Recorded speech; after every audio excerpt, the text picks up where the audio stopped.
Some racing games from the 2000s weren't just about getting from point A to point B faster than everyone else, they were playgrounds for car lovers, crash junkies, street racers, and precision circuit drivers, each one a snapshot of what the genre was evolving into.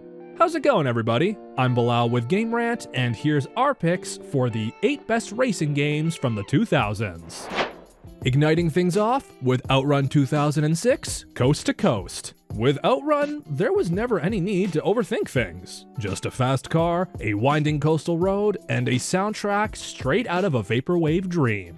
OutRun 2006 wasn't trying to impress sim racing fans, it was there to deliver pure arcade bliss. The checkpoint system was tighter, the car handling more polished, and the challenge modes like Heart Attack kept things fresh by turning speed into a performance. Players weren't just trying to win, they were trying to impress their passengers with perfect drifts and smooth overtakes. Next at number 7, we have Project Gotham Racing 4. Project Gotham Racing 4 didn't care if players could take a corner at the perfect racing line, it wanted them to do it with flair.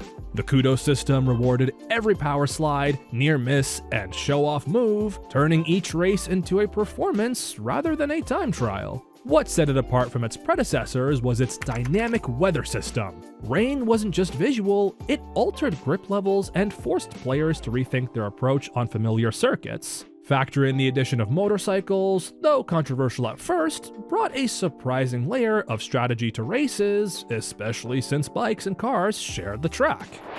Taking 6th place, Test Drive Unlimited. Test Drive Unlimited was the first racing game that truly felt like a lifestyle simulator. Set on a 1-to-1 scale recreation of Oahu, it let players buy homes, walk around car dealerships, and cruise hundreds of miles of highways, mountain roads, and beachside curves, all without a loading screen in sight. It was one of the earliest racers to fully lean into the concept of an open-world driving MMO long before terms like live service became a thing. Players could challenge others they encountered on the road in real time, they could trade cars, or simply just vibe in their Aston Martin on a sunset coastal drive.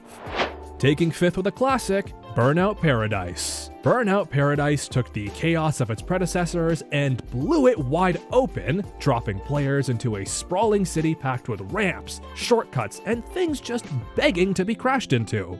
Forget structured racetracks, events started at intersections and players carved their own path to the finish line. It made every race unpredictable and every route an opportunity for improvisation. Add in the best takedown mechanics in the business and it was a constant explosion of speed and destruction. Taking 4th, Forza Motorsport 3. Quite opposite to Burnout Paradise, precision tuning, performance stats, and racing lines, all of them mattered with Forza Motorsport 3. But what stood out was how accessible the game made it all feel. It was a sim racer at heart, but one that welcomed players of all skill levels without dumbing anything down. The way assists scaled was also a game changer. From casual players easing into anti-lock brakes to pros managing gear ratios and tire pressure, it was a rare blend of depth and flexibility. And when it came to customization, few racers could compete. Taking bronze, Midnight Club Los Angeles. All it took was one burnout at a red light, and players were in the thick of it. Midnight Club Los Angeles threw everything that defined the underground street racing scene into a dense, stylish version of LA where traffic, weather, and cops made every race feel raw and unpredictable. Customization was also more than cosmetic. From engine swaps to nitrous tuning and suspension tweaks, each upgrade had a purpose. And in a city this complex, knowing every shortcut, every alley, and every freeway off-ramp could mean the difference between winning or eating pavement. Cruising in at silver with another classic, Gran Turismo 4.